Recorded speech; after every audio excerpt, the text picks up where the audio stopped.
వచ్చిన నేను అలాగే ఉంటున్నాను. కారణం ఏంటో నాకు అర్థం కావట్లేదయ్యా. నేను వాక్యాన్ని సరిగ్గా వినకపోవడమా, లేదంటే నాలో అపనమ్మకం ఉండటమా, లేకపోతే నాకు ప్రార్థన లోటు ఉండటమా, లేకపోతే పరిశుద్ధ సహవాసం నాకు లేదా, సంఘ సహవాసం నాకు లేదా, నీ మార్గంని విడిచి వేరే మార్గంని వెళుతున్నానా? ఏంటి ప్రభువా? నన్ను సరిచే, నా మనోవేగాన్ని వెలిగించయ్యా, నా మనో చెవులు తెరవండి అయ్యా.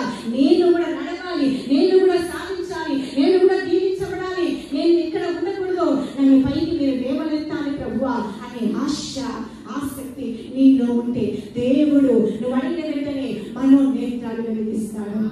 హల్లెలూయా, హల్లెలూయా. నీ మనోచెవులను దేవుడు తెరుస్తాడు, నీ హృదయాన్ని దేవుడు తెరుస్తాడు. దేవుడు తెరిచిన వెంటనే కార్యాలు నీ జీవితంలో ప్రారంభమవుతాయి. ఎక్కడో